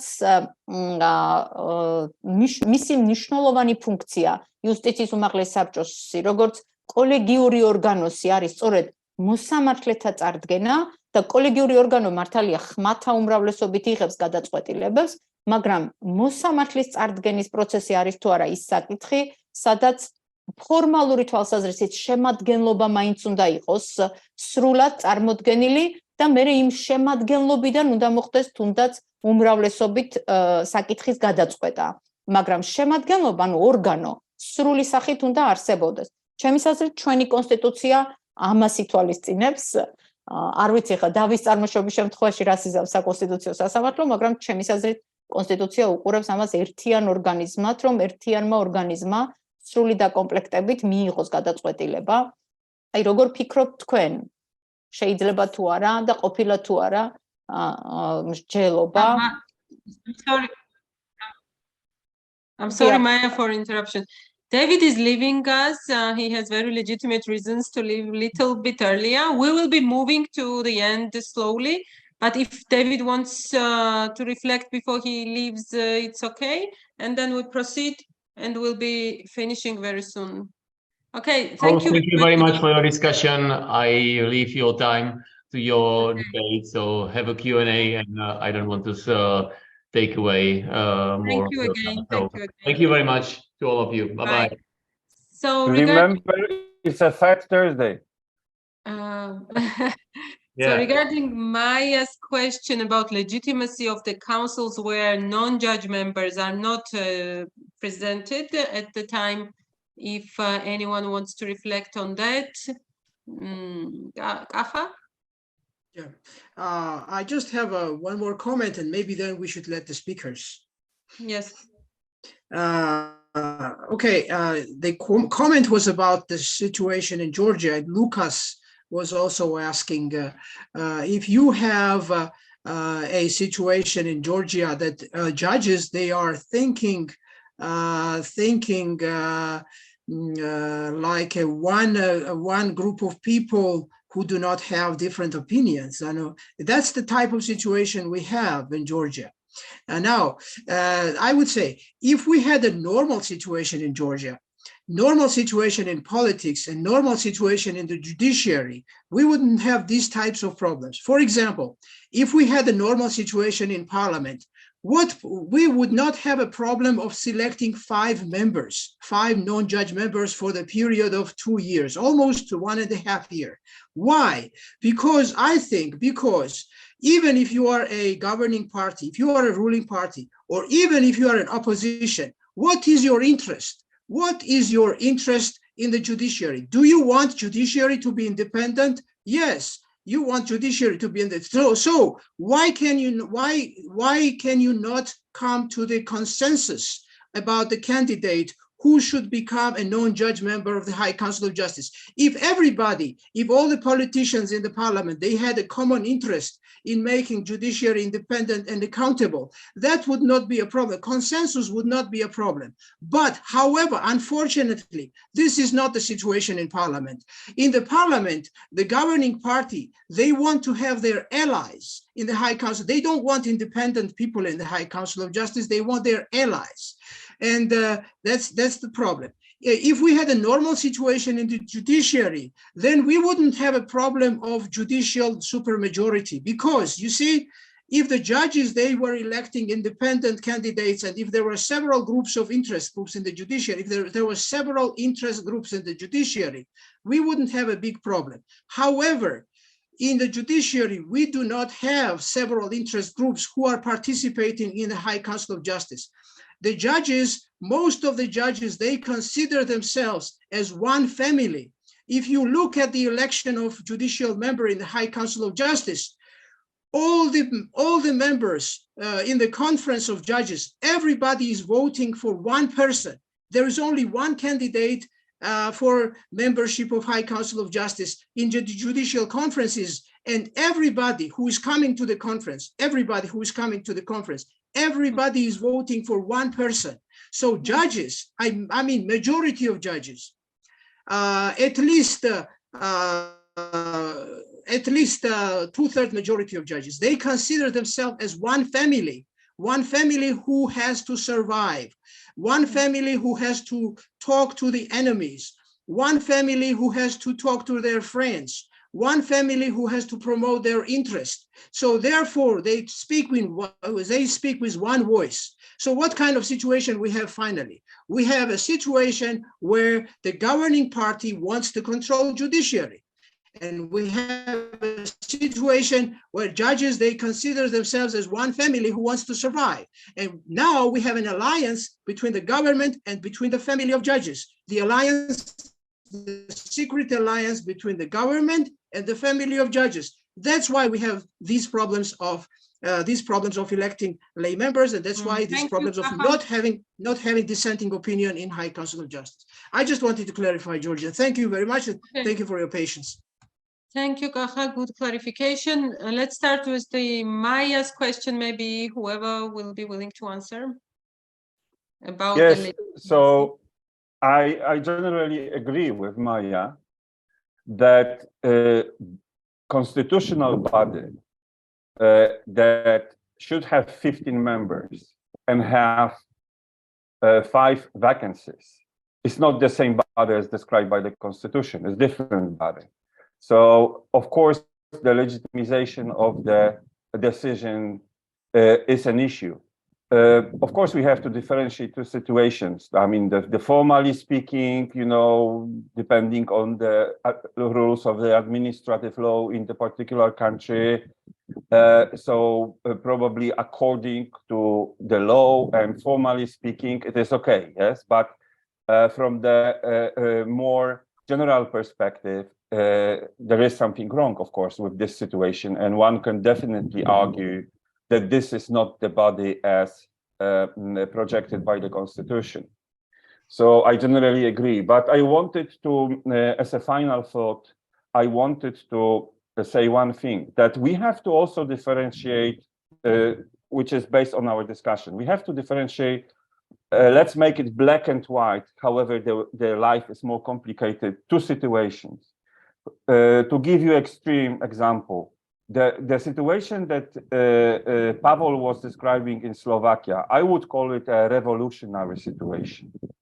So we are talking about the situation where National Council of the Judiciary is misused by a group of people for some reason. It's not acting as a accountable, transparent body. It's a body that is a fake body. It's a body that is misused. Same we have, for example, right now in Poland. Everybody calls the council in Poland right now neo-judicial council to differentiate it from the previous judicial councils because it was totally taken over by politicians and it plays completely different role. So I don't know exactly what's the situation in Georgia. It's probably not that difficult, but it's somehow closer. And the second extreme, the positive, the model situation is the situation when this is simply constitutional body, one of the state bodies that is responsible for very important state and social issues. And in such a situation, the non-judges member should be seen as a possibility for judges, not an enemy, not somebody to make a revolution, yes, but somebody who is actually useful, who is helpful, who is of the assistance. It is the role of kind of mediator in between judiciary and society. And we know traditionally judiciaries are kind of isolated elitist groups of people. And this is something that has to change. We have this discussion in a number of countries. Is the judiciary the third power, or is it a public service for clients? Just a service provider, yes? And we have, you know, when we use this language of client, service provider, etc., judges feel offended. We are not just like a bank, or we are not like a mobile telephone company. We are representing judicial power. We have to forget about this approach. This is more public service than anything else. And if this is public service, in order for people to trust to the service, we need feedback from the society, feedback from non-judges members. But it's also sharing the responsibility. It should be seen by judges also as a possibility. This is not just our decision. We are making this decision together with representatives of the society. So we share responsibility for this decision, etc., etc. And what to do to change this situation that I described at the beginning into this situation that I described at the end. How to switch from this revolutionary situation to the normal situation. Of course, we could talk about it a long time, but I think that what proved in life and in number of countries is working with individual judges. There are everywhere judges that understand this situation, also in Georgia, judges that are advocates of transparency, accountability, etc., etc. So it's exactly what you are doing in a way in your network, in your project. It's like trying to find individual people that can be the engine of the change in the future. Identifying allies, and let's hope that this will help to build a legal culture. But it's also important to underline and expose that if some institutions being established in so-called new democracies were established in a way following the example of the former Western democracies, etc., but are corrupted or misused, it's very important to underline that this is not the normal situation, that these bodies are becoming the something that is against the idea of their role and in a society. Thank you. Thank you very much. I think there are no more hands raised, so we can proceed to the conclusion. Some lessons learned, just to reflect on this, I guess, and correct me if I'm wrong. Of course, the approach should be very individual for every country, and this is what should be reflected in the maybe regional approaches too. I mean, European standards, etc., which of course are not mandatory, but still are setting some rules and some standards, and taking into account peculiar situations of the countries. And very important, what I am hearing in these discussions is that non-judges should be involved in all decisions, in all procedures, in everything. This is very important for us to highlight, because it's very what we see in Georgia and in other countries, as you mentioned, non-judges are not really don't have meaningful participation. This is what we want to achieve. Otherwise, we will never see that non-judiciary participation is making a change in the whole picture. So the fact that non-judges should be playing an important role, and the rules should be adjusted to this ultimate goal, that non-judicial participation is meaningful. Because as everybody mentions, only judicial participation, first of all, leads to the corruption in a broader sense, and second, leaves the judiciary undefended from the political branches. Okay, if anyone wants to add more highlights, please feel free. Otherwise, I think we can conclude. Thank you very much, everyone. Thank you for a very interesting discussion.